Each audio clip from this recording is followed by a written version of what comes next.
بسم اللہ الرحمن الرحیم۔ اسلامی گائیڈنس از حافظ محبوب کے چینل کی طرف سے جو ایک تفسیری سلسلہ شروع کیا گیا ہے، اسی سلسلے کو آگے بڑھاتے ہوئے آج باضابطہ طور پر جو ہے سورہ بقرہ جو ہے اس کی تفسیر کا جو ہے وہ آغاز کیا جا رہا ہے۔ تو آئیں سورہ بقرہ جو ہے اس کی تفسیر کا جو ہے وہ آغاز کرتے ہیں۔ سب سے پہلے سورہ بقرہ کے بارے میں کچھ عمومی معلومات۔ اس کا نام سورہ بقرہ ہے۔ اس کے اندر 286 آیات ہیں اور 6221 کلمات ہیں۔ اس سورت کو سورہ مدنی کہتے ہیں۔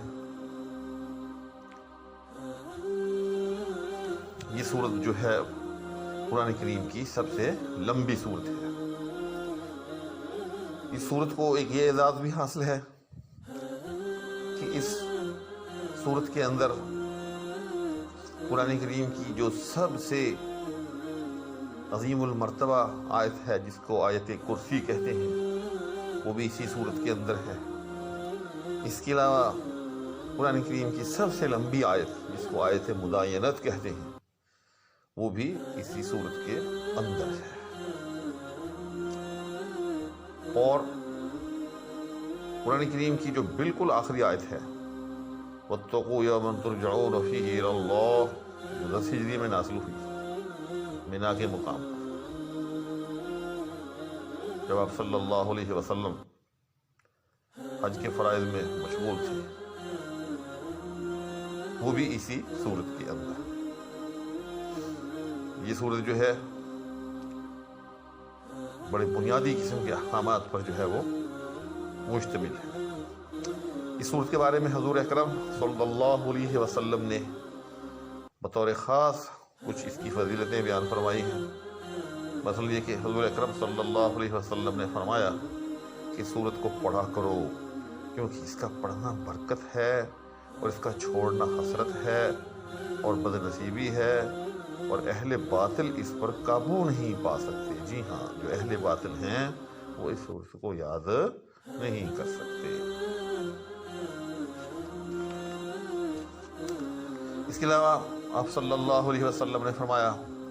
کہ جس گھر میں سورہ بقرہ پڑھی جائے، شیطان وہاں سے بھاگ جاتا ہے۔ اور اس کے علاوہ حضور اکرم صلی اللہ علیہ وسلم نے فرمایا کہ سورہ بقرہ جو ہے یہ سنام القرآن ہے اور ذروۃ القرآن ہے۔ سنام کہتے ہیں کوہان کو، یعنی قرآن کی کوہانی، جس طرح سے اونٹ کا درمیانہ حصہ جو ہوتا ہے بلند ہوتا ہے باقی اونٹ کی نسبت، اسی طرح سے قرآن کریم کے اندر اس کی جو شان ہے، اس کی جو حیثیت ہے، وہ ایسے ہی ہے۔ یہ جس طرح ذروۃ القرآن کو ذروہ کہتے ہیں چوٹی کو، جس طرح سے پہاڑ کی چوٹی باقی پہاڑ کی نسبت جو ہے وہ بلند ہوتی ہے، اسی طرح سے جو سورہ بقرہ ہے اس کی فضیلت باقی قرآن کے مقابلے میں ایسی ہی ہے۔ اور یہ بھی حدیث سے ثابت ہے کہ اس کی ہر آیت کے نزول کے وقت 80 فرشتے جو ہے اس کے آگے آگے نازل ہوئے، جیسا کہ ابن کثیر نے مسند احمد سے روایت کیا ہے۔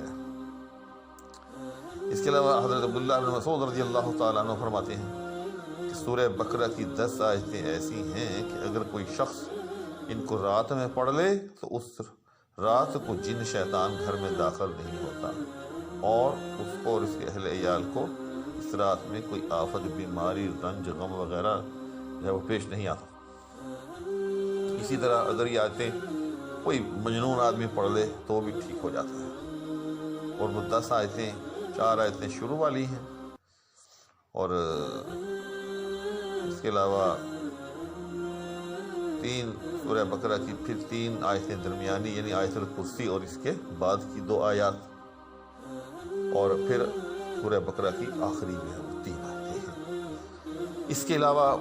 سورہ بقرہ ہی وہ سورت ہے کہ جو انسان کے ساتھ، میں سمجھتا ہوں کہ جب انسان دفن ہو جاتا ہے، جب انسان اپنی آخری منزل کو روانہ ہو جاتا ہے، بلکہ آخری منزل پر پہنچ جاتا ہے، تو اس وقت حکم ہے کہ سورہ بقرہ کی شروع کی آیات یعنی الف لام میم سے لے کر اولئک هم المفلحون تک جو ہے اس کے سر کی طرف کھڑے ہو کر پڑھی جائیں، اور آمن الرسول سے لے کر کافرون تک، کافرین وانصرنا علی القوم الکافرین، یعنی آخر تک جو ہے وہ میت کے قدموں کی طرف کھڑی ہو کر وہ پڑھی جائیں۔ اس سے جو ہے بڑا افاقہ ہوتا ہے، اس سے میت کو بڑی راحت حاصل ہوتی ہے، اور یہ معمول ہے۔ اگر کسی کو معلوم نہیں تو یہ بات جان لے، بڑی اہم بات ہے کہ جب بھی کوئی میت مدفون ہو تو دو آدمی ایسے آ جائیں جن کو قرآن کریم اگر پورا نہیں یاد تو سورہ بقرہ یاد ہو، یا سورہ بقرہ نہیں یاد تو کم سے کم یہ سورہ بقرہ کی شروع کی آیات اور آخر کی آیات بھی ہم اس کو یاد ہو، تو حافظ ہوں، حافظوں کو تو پھر سارا قرآن آتا ہوتا ہے، تو ان کو کہا جائے کہ ایک جو ہے وہ میت کی سرہانے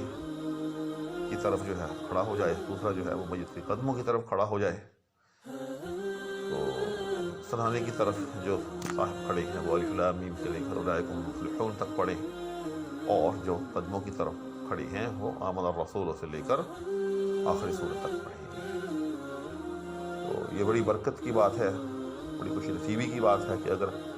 کسی میت کو یہ دو تحفے جو ہیں وہ قبر میں جاتے ہی ان کے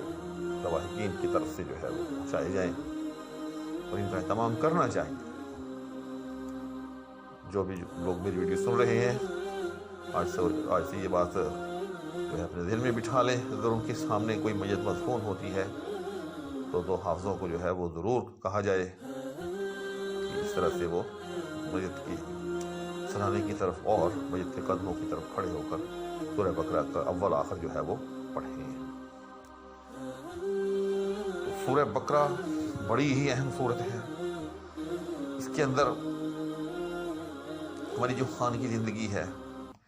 اس کے جو ہیں تمام تر مسائل جو ہیں، چاہے ان کا تعلق جو ہے وہ نکاح کے ساتھ ہو،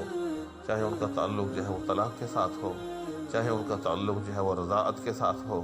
چاہے ان کا تعلق جو ہے وہ خلا کے ساتھ ہو، ٹھیک اسی طرح سے یہ ہمارا جو لین دین ہوتا ہے آپس کے اندر، یہ کچہریوں کے جتنے معاملات ہیں، جی ہاں یہ کچہریوں کے اندر جتنے یہ اسٹامپ وغیرہ فروخت ہوتے ہیں، ان پہ لکھا جاتا ہے یہ اسٹامپ نویسی وغیرہ، اور یہ گواہ وغیرہ جو کیے جاتے ہیں، یہ ساری کی ساری باتیں جی ہاں یہ آیت مداینت کے اندر موجود ہیں، یہ ساری کی ساری وہاں سے ایک طرح سے ماخوذ ہیں۔ تو یہ بڑی جامع صورت ہے، اس کو یاد کرنا چاہیے، اس کو گھر کے اندر جو ہے وہ پڑھنا چاہیے، جیسا کہ آپ صلی اللہ علیہ وسلم نے فرمایا کہ جس گھر میں سورہ بقرہ پڑھی جائے شیطان وہاں سے بھاگ جاتا ہے۔ تو انشاءاللہ تعالی نیکسٹ ویڈیو کے اندر اب ہم باقاعدہ باضابطہ طور پر جو ہے الف لام میم سے جو ہے اس کی تفسیر شروع کریں گے۔ آج کی یہ جو ہے میری ویڈیو، اس وقت کی ویڈیو جو ہے ایک طرح سے سورہ بقرہ کا تعارف کہہ لیں آپ اس کو، اور تعارف کے حوالے سے ایک اہم بات اور بھی آپ کے گوش گزار کرتا چلوں، اس کو سورہ بقرہ جو کہتے ہیں قاف دو نقطہ کے ساتھ یاد رکھیے گا، ہم اردو میں بقرہ اس کو کہتے ہیں یہ جو ہمارے گھروں میں ہوتے ہیں یا جن کو ہم کھاتے ہیں قربانی کے موقع پر ذبح کرتے ہیں،